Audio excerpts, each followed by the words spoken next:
Hi friends, good morning. ఎలా ఉన్నారు అందరూ? ఇది వచ్చేసి what I eat in a day Christmas special అన్నట్టు. సో మార్నింగ్ అయితే ఇక రైస్ వండేసాను and it is a gongura chicken.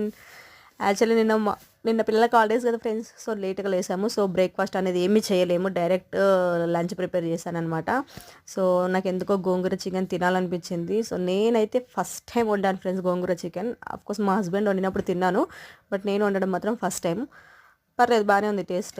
So gongura chicken అయితే ప్రిపేర్ చేశాను, రైస్ అండ్ స్వీట్ వచ్చేసి గాజర్కా halwa, I mean carrot halwa.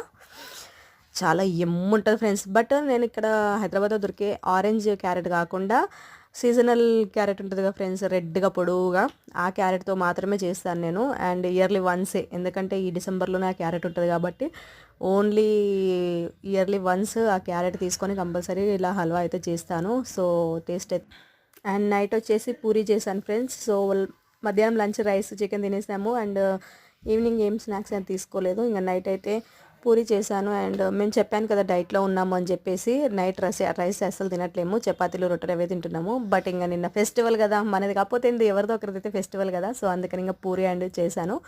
So puri and chicken full enjoy చేసాం ఫ్రెండ్స్. సో మీరేం తిన్నారు కామెంట్ సెక్షన్లో చెప్పండి. Okay friends, bye, thank you, do subscribe.